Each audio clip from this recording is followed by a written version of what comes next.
Hola, bueno, bienvenidos. Yo soy el doctor Andrés Beltrán, yo soy médico nefrólogo, hago parte, soy el coordinador de nefrología del Hospital Español.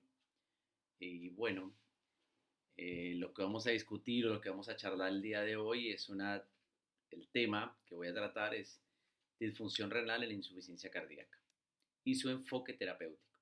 Este enfoque terapéutico lo vamos a manejar no desde el punto de vista medicamentoso, sino más desde el punto de vista ultrafiltración versus diuréticos. Ese va a ser como nuestro punto central.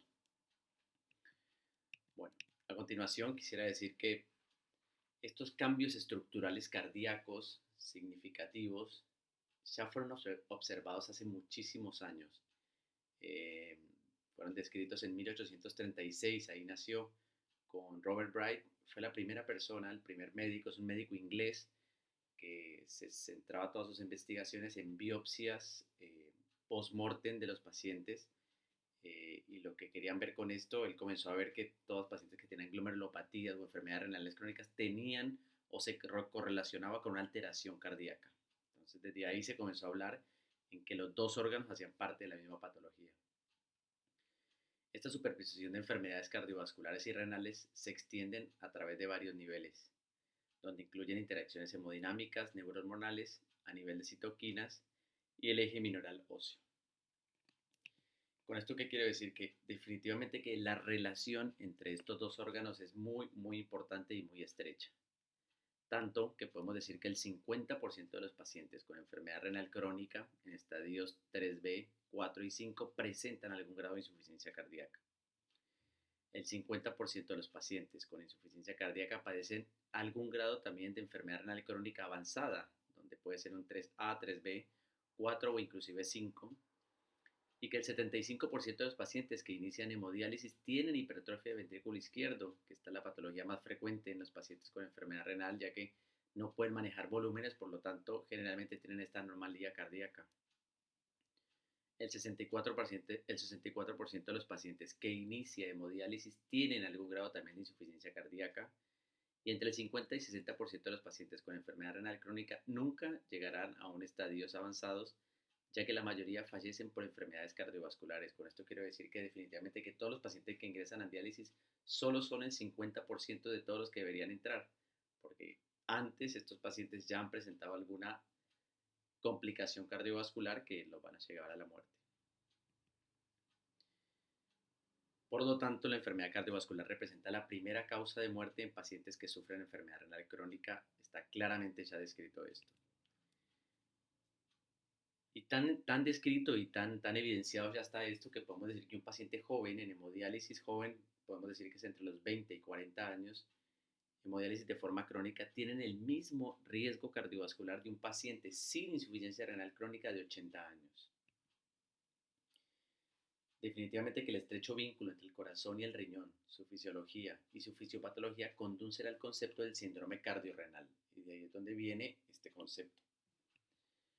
El síndrome cardiorrenal se clasificó en 5 subtipos de acuerdo a la fisiopatología, órgano inicialmente dañado, deterioro funcional del segundo y situación aguda o crónica de estos. En esto se va a basar esta clasificación. Bueno, de forma rápida, porque conocemos muy bien esta clasificación, podemos decir que el tipo 1 son aquellos que tienen una insuficiencia cardíaca aguda, que conllevan una insuficiencia renal aguda. El tipo 2, una insuficiencia crónica, que nos lleva a una insuficiencia renal aguda. El tipo 3, una insuficiencia renal aguda, que nos conlleva a una insuficiencia cardíaca aguda. El tipo 4, con una enfermedad renal crónica, nos va a llevar a insuficiencia cardíaca crónica. Y el síndrome cardiorrenal tipo 5, que son los procesos sistémicos que resultan en una insuficiencia cardíaca e insuficiencia renal, como son por ejemplo las amiloidosis, sepsis, lupus o diabetes. El manejo del síndrome cardiorrenal es muy importante decir que aunque existen guías clínicas para el manejo de la insuficiencia cardíaca aguda o crónica y guías para la insuficiencia renal o enfermedad renal crónica, no existen guías clínicas consensuadas para el manejo de los pacientes con síndrome cardiorrenal. O sea, no existe una guía totalmente clara que maneje las dos patologías al mismo tiempo. Podemos decir que tenemos algunos tratamientos en los cuales voy a nombrarlos que tenemos tratamientos para tipo 1, tipo 2, tipo 3 o el 5, 4 o 5, donde tenemos en la tipo 1 diuréticos, vasodilatadores, ultrafiltración, inotrópicos, IECAS o ARA2. En el tipo 2 tenemos diuréticos de asa, tiazidas, antagonistas de los receptores de la aldosterona, nitratos, IECA o ARA2. En los tipo 3 diuréticos y ultrafiltración, en el tipo 4 IECAS, betabloqueantes y manejos de la enfermedad renal crónica como la eritropoyetina o el bicarbonato vía oral. Y en la tipo 5 tratamiento de la causa, sea lupus, sea diabetes.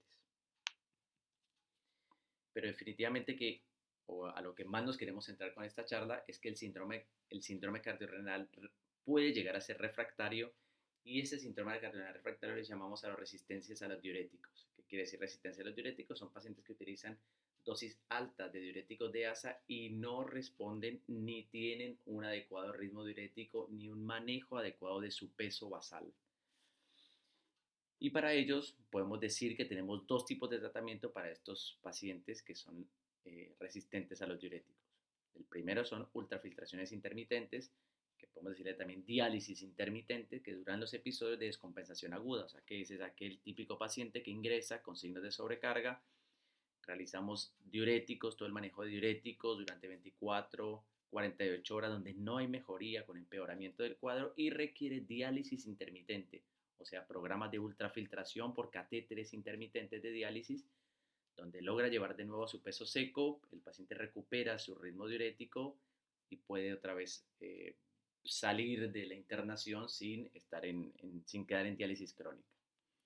Y el segundo es la diálisis peritoneal crónica ambulatoria, que es la DPCA, que es una alternativa atractiva muy importante para la insuficiencia cardíaca, ya que proporciona un proceso de ultrafiltración continuo y es más fisiológico. Este tipo de, o esta modalidad de diálisis, que son dos tipos de modalidades realmente, la primera es la hemodiálisis y la segunda es la diálisis peritoneal, permite que el paciente mantenga su ritmo diurético residual y permite mayor tolerancia a la ultrafiltración. Y con respecto a estos dos tipos de ultrafiltraciones, vamos a enfocarle y vamos a leer una serie de documentos o una serie de artículos donde vamos a tratar de esclarecer qué puede llegar a ser lo mejor para un paciente, si la ultrafiltración o la diálisis peritoneal, o cuál de las dos modalidades son mejores o más beneficiosas para el paciente. En el primero vamos a leer, o en el primero encontramos un artículo, es un estudio diseñado para comparar seguridad de los pacientes diuréticos versus ultrafiltración. En este se tomaron 200 pacientes, donde tenían como punto primario pérdida de peso y evaluación de la disnea a las 48 horas, con unos puntos finales o endpoint que valoraba la mortalidad, reingresos hospitalarios y cambios en la función renal.